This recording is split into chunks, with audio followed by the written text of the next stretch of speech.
Lo dijo en la primera hora. 7:09 en la mañana. Como me dicen aquí en un mensaje, ¿cuántas mujeres en el gabinete? ¿Cuántas mujeres en ministerios y sectores estratégicos? No sé si se han dado cuenta que casi siempre ubican a mujeres en temas asociados a lo social, ¿no? A lo social. O sea, creo que no es que tenemos muchos antecedentes de mujeres ubicadas en sectores estratégicos. Bueno, ha habido ministras en el ámbito económico. Recuerdo a Katiuska Kim, por ejemplo, que fue ministra coordinadora de política económica. La economista Verónica Artola Jarrín, gerenta del Banco Central del Ecuador durante 4 años en el gobierno anterior. Por mencionar ejemplos, ¿no? Pero ¿cuántas mujeres en sectores estratégicos, que es justamente una inquietud? En total, ¿cuántas mujeres en el gabinete del presidente Lasso? Que esa ha sido una de las críticas. Mariel Sabiteri, ya fallecida, a quien la recordamos también con cariño. Hubo aquí ministras de defensa, pero ya no lo hay. Tuvimos ministras de defensa, tuvimos a la recordada Guadalupe Larriba, María Fernanda Espinosa, que también llegó a ser canciller de la República, Rebeca Illescas, que fue, gracias Sergio, ministra de Minería en su momento. Pero digo, hoy, porque tal vez estos nombres formaron parte de momentos aislados, ¿no? Pero no ha sido la lógica. Hoy, ¿cuántas mujeres tenemos en sitios o en sectores estratégicos? A propósito de este mensaje que recibo. Me dicen también hay mucho por hacer desde el uso del lenguaje en la sociedad, desde los estereotipos. Hoy, por ejemplo, tenemos a Diana Maíno, ministra de Telecomunicaciones, ese es un sector estratégico. Me recuerdan el paso de Doris Solís, de Betty Tora también, de María de los Ángeles Duarte en su momento. Gracias, Nahuel. Gracias, Esteban, que también me envió este mensaje.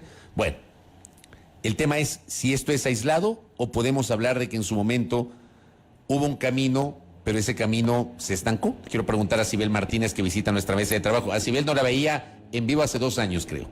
Pero ahora la tenemos acá en nuestra cabina, acá en Sonorama. Vicepresidenta del Consejo de Protección de Derechos de Quito y muy conocedora de estas materias y luchadora de estos temas. Sibel, ¿cómo le va? Bienvenida, buenos días. Fabricio Pelquis. Buenos días. Muy buenos días, muchísimas gracias por el espacio.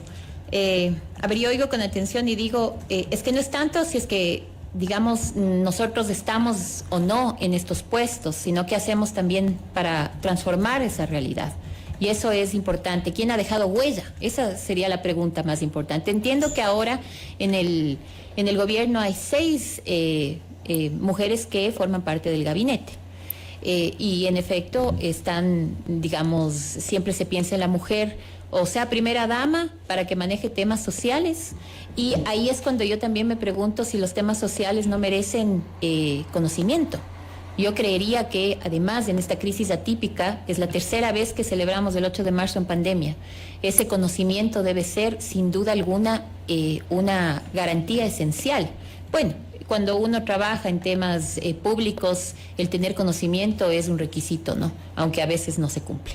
Pero en este caso en particular, las mujeres que han disputado puestos de poder, la fiscal general, ¿no? Hemos tenido también la fiscal general, hoy la Secretaría de Derechos Humanos, la ministra de Gobierno. Digamos, desde sus espacios, ¿qué están haciendo para transformar esta realidad social que enfrentamos las mujeres, que tiene un pronóstico reservado? Porque, como les digo, si ya veníamos de situaciones de exclusión complejas antes de la pandemia, todas estas se han agravado. Los índices no mienten, ¿no? Usted hablaba del desempleo hace un momento, hablamos de la violencia, también la seguridad alimentaria. A mí me llamaba la atención, revisaba algunos datos y veía con mucha preocupación cómo las mujeres, bueno, los hogares que están viviendo, experimentando pobreza y pobreza multidimensional extrema, en donde las familias monomarentales, es decir, las mujeres cabezas de familia, han tenido que cambiar sus hábitos alimenticios. Y yo estuve recientemente en un foro el domingo en el sur y las mujeres decían, antes comíamos 2 o 3 veces al día en mi familia, hoy comemos 1. Esa es la diferencia. Y no tenemos empleo, ¿no? Y nos violentan y no salimos de la casa porque tenemos miedo a perder lo poco que tenemos y entonces aguantamos violencia. Y la respuesta del Estado es incipiente. En este análisis que hago de respecto al tema de cambiar los hábitos alimenticios, las ayudas que reciben estas mujeres son de manos de sus vecinos o sus familiares. no del gobierno.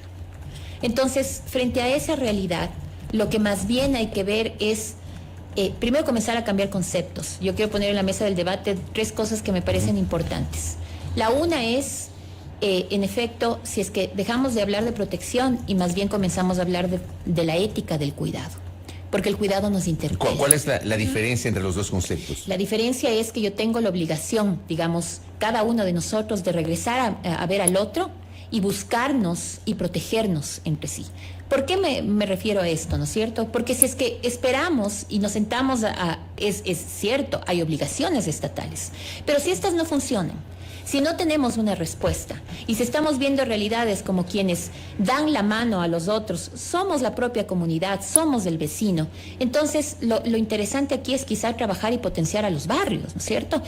Volver a retomar ese concepto de vecindad que es tan importante. Entonces, eso por un lado, pero por el otro, recientemente vimos cómo un padre, por ejemplo, maltrataba a su hija por alguna situación en Cuenca. Que era un video desgarrador.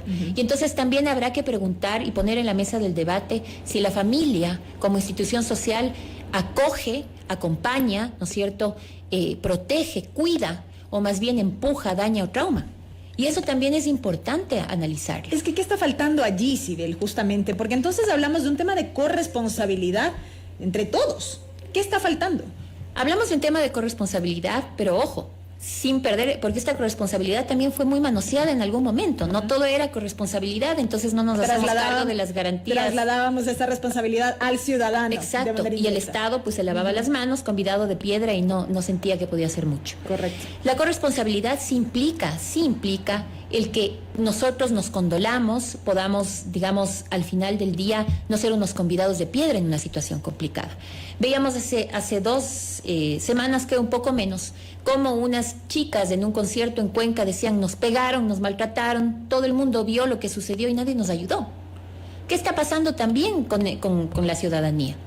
Hemos perdido esa capacidad de apiadarnos del dolor ajeno, y eso también daña la sociedad, y se concatena con lo que usted comentaba hace un momento, Fabricio, respecto al cambio de los estereotipos de género, ¿no es cierto? Y ahí la pregunta es: ¿cómo criamos en igualdad? ¿Cómo hacemos de nuestra crianza una crianza positiva? No confundimos maltrato con disciplina, que es también lo que está sucediendo, ¿no? Y por otro lado también, ¿cómo eliminamos esos estereotipos de género por cifras interesantes, ¿no es cierto?, para que esos cuidados que recaen siempre en las mujeres no sean extenuantes y no terminemos perdiendo nuestra vida, nuestra salud mental, nuestra salud física, a propósito de que se incrementan los cuidados. Hablando de esta discusión o confusión entre maltrato y disciplina, usted habrá visto estos últimos días un video que se viralizó de un padre que le agrede a su hija, ¿no? Tremendo. Y hay gente que añora esas prácticas del pasado, Sibel. Yo no sé si la sociedad ecuatoriana ha superado eso. Yo creo que no. Yo coincido con usted cuando decía, ¿hemos involucionado? Yo creo que sí. Porque además organismos internacionales lo han dicho con claridad. Retrocedimos en un año de pandemia 10 años de conquista de derechos. Esa ha sido la Pero ese es un porcentaje planetario, ¿o es en el Ecuador? No, es mundial. Retroceso. Es mundial. Es mundial. Pero en efecto, y bueno, la razón no pide fuerza. Yo pregunto aquí, ¿qué política pública con enfoque de género, tendiente a paliar la situación que viven las mujeres, los niños, los grupos de atención prioritaria, se han dictado desde que la pandemia, le hacemos frente a la pandemia? La pandemia, digamos, desde aquel 16 de marzo del 2020 que empezamos el confinamiento, la pandemia terminó por significar un retroceso de aquellos avances que se habían logrado en los últimos años? Por supuesto que sí, y las cifras lo dicen con claridad. Además de que por ejemplo, se ha exacerbado la violencia. No es, digamos, desconocido para todos que el 2021 fue el año más violento para las mujeres, 186 femicidios. Y de repente, ¿no es cierto?, también aunado a eso, 197 hijos, en la orfandad. A propósito de lo que está ahora, digamos, impulsando el Estado, que va a sacar un bono un bono que ya existía, lo está simplemente modificando, ahora es un tema de, no se pide sentencia condenatoria. Claro, para que haya un acceso se supone mucho más expedito, mucho más rápido. Sí, pero ahí se supone. Y yo le digo ahí, hay algunos reparos. Primero, ¿por qué un bono y no una política integral de reparación? ¿no? Los bonos a rato sirven para ¿no? Para el momento, ¿no? Para el El momento. bono sirve para una situación de emergencia. Es más, el bono termina siendo un subsidio. Y como siempre he dicho, y algunos también coinciden en aquello, el subsidio no es bueno ni malo per se. Ya, el subsidio tiene que existir para resolver una situación de emergencia, pero no puede perdurar todo el tiempo si no va de la mano de una política pública que genere un cambio sobre aquello que provocó que se genere ese subsidio, ¿no? Por supuesto. Entonces ahí hablamos de políticas de prevención de la violencia. ¿Qué implica? ¿Qué debe contemplar una política integral en este sentido? Bueno, Para sea primero que efectiva. nada, la política de prevención tiene que ver muchísimo con evitar, cambiar estos estereotipos de género que tanto afectan a la sociedad. Nuestra sociedad es machista, es misógina, o sea, tenemos que decirlo así, ¿no es cierto? Recientemente también vimos esto de ¿qué hace usted para estar tan buena? Y de repente, interiorizamos eso, justificamos esa Normalizamos. situación. Exactamente. Pero por otro lado, lo que hace falta aquí es una mirada integral, holística, sistémica, poniendo en la centralidad a las niñas y a las mujeres. Como para comenzar, hay que hacer atenciones primaria, secundaria, terciaria. ¿Por qué? Porque no es lo mismo trabajar con mujeres que no han sido violentadas que con mujeres que sí lo son o aquellas que están en peligro, de igual manera en las niñas. Tenemos que empoderar a las niñas. Las niñas, y ahí vuelvo otra vez al video, si una niña, una adolescente, no sabe, o más bien no puede reconocer entre quién le protege y quién le vulnera, ¿desde dónde se afirma? ¿Cómo se construye? ¿Cómo hacemos entender a esta niña o esta adolescente que es golpeada con patadas, con puñetes por su propio progenitor, que así no es la vida? Que no debe aceptar esa violencia, ¿no es cierto? Entonces, yo creo que es un cambio cultural, por supuesto, pero también de la mano y a la hora de política pública tenemos que tener presupuesto, tenemos que tener recurso financiero, recurso, digamos, técnico, cosas que no suceden hoy por hoy. No hay una política pública de prevención, somos quizá muy buenos para atender, eso cuando hay presión. Usted decía algo que es importante, los casos se vuelven mediáticos y ahí se presiona. Esa es una muestra evidente de que el sistema de protección de derechos en lo nacional y en lo local, de protección a los niños, a las niñas, a las mujeres, no funciona. Entonces, para comenzar, tenemos que hacer que funcionen esos sistemas de protección. Entonces, hay muchas cosas que hacer y yo comenzaría por algo que además llama la atención en el último informe de la CEDAW y nos dice datos. Necesitamos datos. ¿Cómo hacemos política pública si no tenemos datos oficiales que nos digan cuántas mujeres son violentadas, qué tipo de violencia existe, ¿no? Desagregada por etnia, por raza, por ubicación? Lo propio con los niños. ¿Y quién debería levantar esa data, Sibel? Bueno, debe ser una información cruzada y deberían Interinstitucional. Por supuesto. De igual Y manera. no existe esa data. No existe. Si usted pregunta en fiscalía, por ejemplo, para tener un dato desagregado de niñas, niños y adolescentes que además están metidos en un solo bloque con las mujeres, o sea, violencia familiar, y no hacen esta disquisición, el pedir esa información, pucha, es titánico, ¿no? Cuando te la dan. Y entonces, sin esa información, ¿cómo podemos hacer política pública? Lo propio de lo local, ¿no? Aquí deberíamos tener datos desagregados, saber cuántas mujeres están en situación de precariedad. Tampoco tenemos. Entonces es muy complicado tener un panorama claro, ¿no? ¿Y hay quien debe liderar todo este proceso a nivel institucional como tal? Por supuesto, la Secretaría de Derechos Humanos tiene la obligación de levantar esa información. Tiene que hacer, ¿no es cierto?, este registro único de violencia. No pasa. Se está trabajando en eso, nos dicen, pero ya vamos trabajando desde el 2018 que salió la ley. Por la falta de presupuesto también, ¿no es cierto? Eso es algo que complica. En algún momento con usted, Sibel, compartíamos el tema del presupuesto, ¿no? Y siempre yo cito esa famosa fecha del 25 de noviembre del 2017, cuando en la madrugada, fue un sábado, la Asamblea Nacional cumplió con el compromiso de aprobar la ley para la erradicación de la violencia de género en esa fecha. Resulta que se hablaba de un presupuesto de $5 millones y lo redujeron a menos de $1 millón. Y con usted mismo compartíamos esa diferencia. Sin recursos no se puede, por más espectacular que sea una ley, no se puede implementarla. Es que aquí somos muy buenos para hacer leyes, pues, y escribimos maravillosamente, ahora que implementar es otra cosa, ¿no es cierto? Por ejemplo, en el tema del bono, Yo vuelvo al tema del bono por algo que a ustedes les va a llamar la atención. Desde el 2014 al 2019, según la CEDU, que es esta organización, digamos, de sociedad civil, porque los datos que se tienen son levantados de manera extraoficial, ¿no es cierto? Se habla de 877 niños que estaban en esta situación de orfandad. Si a eso le sumamos 197 niños del año anterior, hijos e hijas en orfandad, hablamos más de 1.000 niños.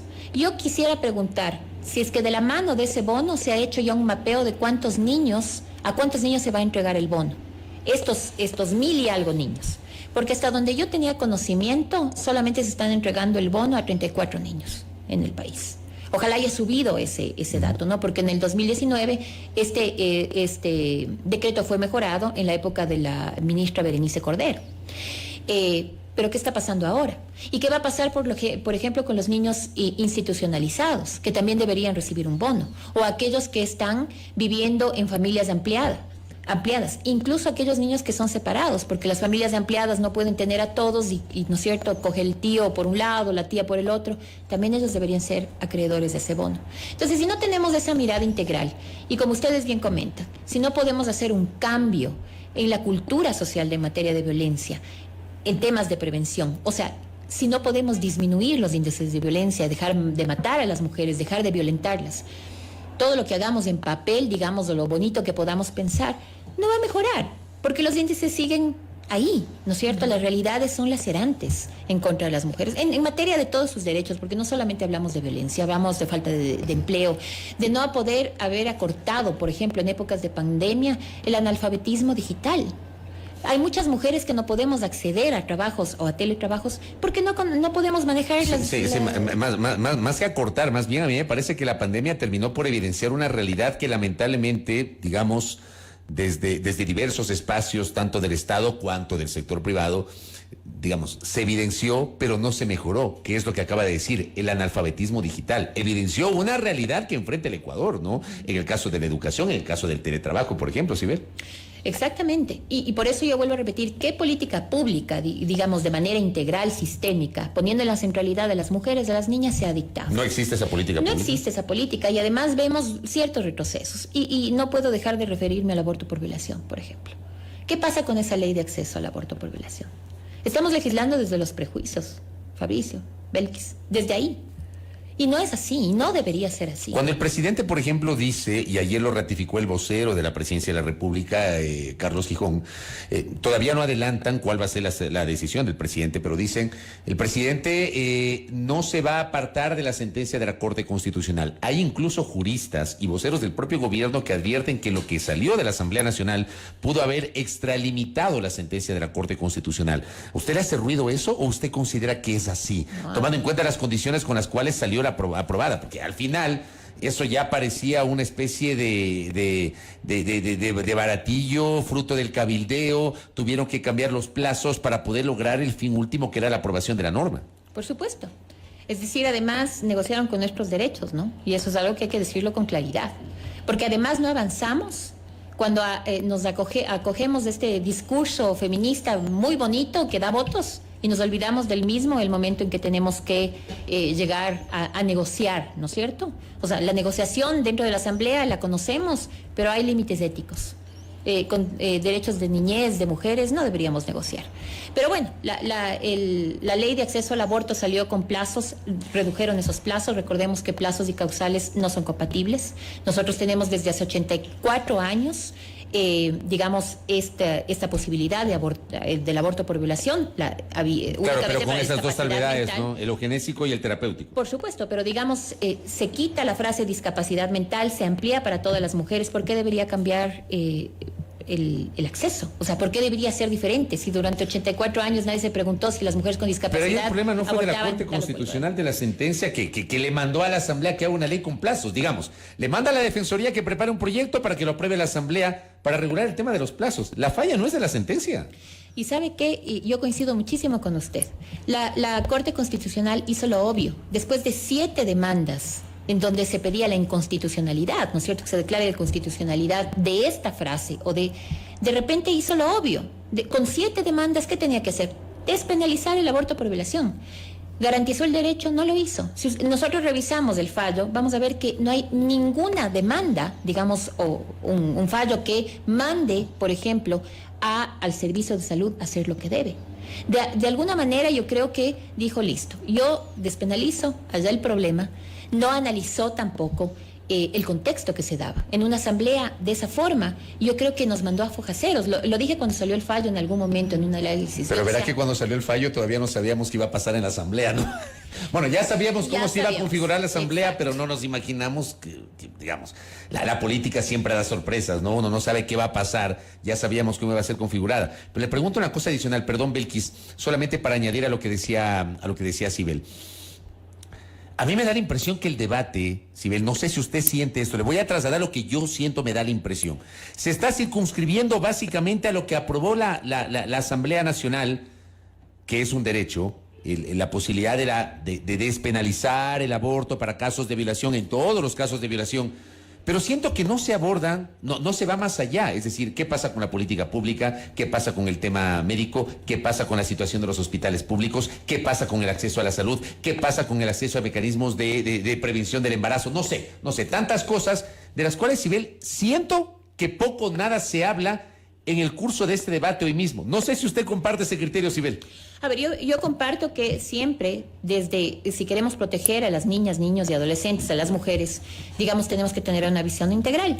Y entonces, cuando hablamos de acceso al aborto, no solamente hablamos de acceso al aborto, usted tiene razón, hablamos de derechos sexuales y reproductivos. Y en esa medida también tenemos que hablar de qué sucede, por ejemplo, en términos de anticoncepción. ¿Qué está pasando con la educación sexual integral de los niños, niñas y adolescentes? Que hasta el día de hoy, pese a tener la sentencia de Paola Guzmán, no se implementa, ¿no? Y es una obligación estatal. ¿Qué sucede con los servicios de salud para las mujeres? Toda esta mirada, si haríamos las cosas bien, ¿no es cierto? No en esa ley, porque la ley es claro, pero debería haber una política pública integral. Pero por supuesto, a eso me refería yo, al tema integral, porque siento que solamente se está debatiendo una arista que es importante, sin lugar a dudas, que es importante, pero no se está hablando de la política integral. Por supuesto. Y ¿sabe qué es lo que va a pasar? Que cuando pase esta ley de acceso al aborto, que por cierto, si como colegislador el presidente debería actuar, democráticamente y con conocimiento, basado en estándares, acogiendo el fallo de la Corte y no legislando desde sus prejuicios o dogmas de fe. Eso es muy importante, eso tiene que hacer, porque es el mandatario, pues, ¿no? Entonces, es que justo hacia allá iba mi siguiente pregunta. Usted decía hace un momento se está legislando desde los prejuicios, pero ¿qué decir justamente del colegislador, de quien ya hemos conocido de alguna manera una postura, como decía Fabricio, ha anticipado que va a vetar la norma? No conocemos en qué términos todavía, pero insisto, ya se conoce de alguna manera una postura asumida por parte del presidente de la República sobre este tema. Y por eso tememos que sea un retroceso, ¿no es cierto? Ya de por sí la ley que salió desde la Asamblea es un retroceso, o llega a ser un privilegio para muy pocas mujeres y no es un derecho para todas, ¿no? Eso es importante. Me refiero a mujeres violentadas, que además es muy grave. Pero recordemos algo, el presidente, cuando salió el fallo, dijo con claridad que lo iba a acatar, que es una persona demócrata, ¿no es cierto?, que él iba a respetar ese fallo. Entonces tiene que honrar su palabra y no puede agarrar, ¿no es cierto?, ciertos justificativos para decir la ley de acceso no se ha acercado al fallo o está extralimitándose el fallo.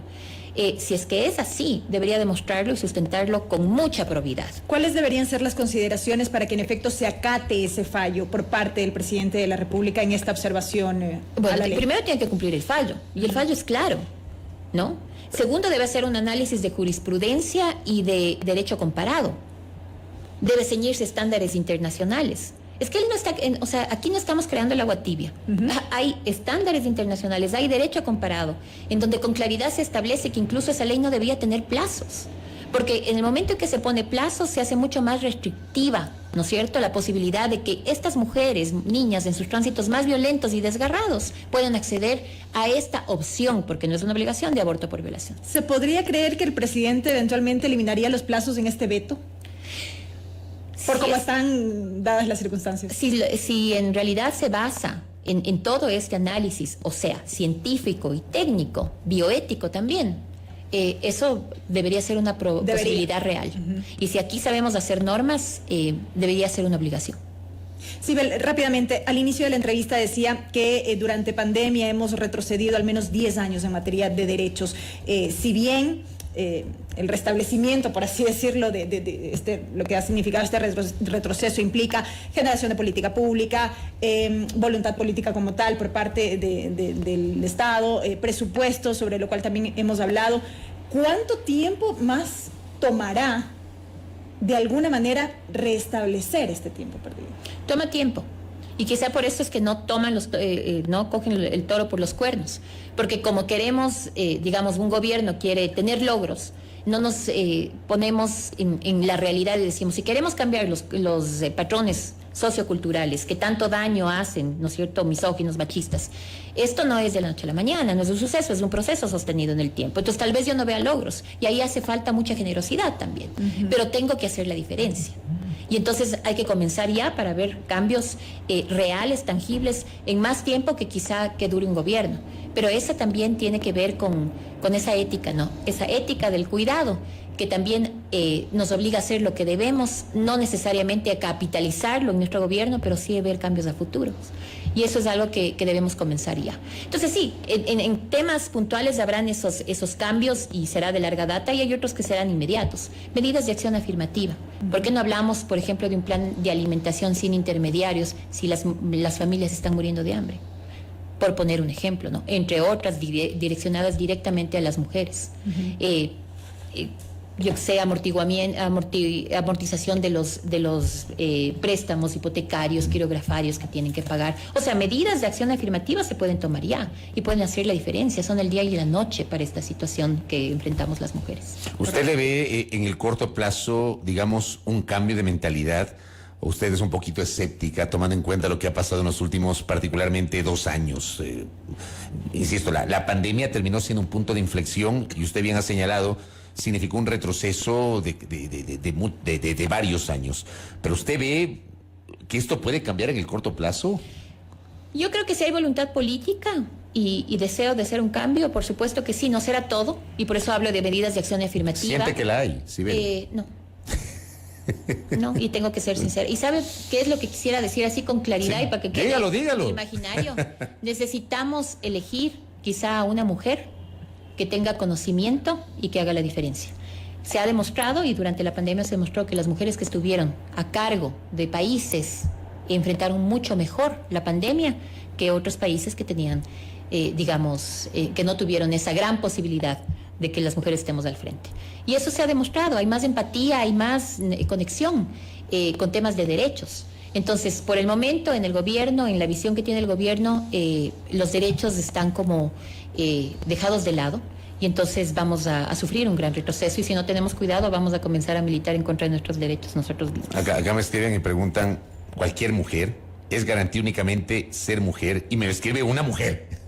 No, por supuesto, hablamos de mujeres preparadas, claro, que hay muchas en este país, y yo más bien ahí pido a todas las mujeres que seamos sororas, ¿no es cierto? Y que además aceptemos que hay mujeres de gran valía, muy valientes, valerosas, que pueden con mucha tranquilidad, ahora que estamos a puertas en lo local, por ejemplo, ¿por qué no pensar en una mujer para enfrentar, ¿no?, la grave situación que en lo local también tenemos? ¿Por qué no? No digo es la única opción, pero no hemos dado oportunidad a las mujeres, ¿no es cierto? ¿Por qué no hacerlo?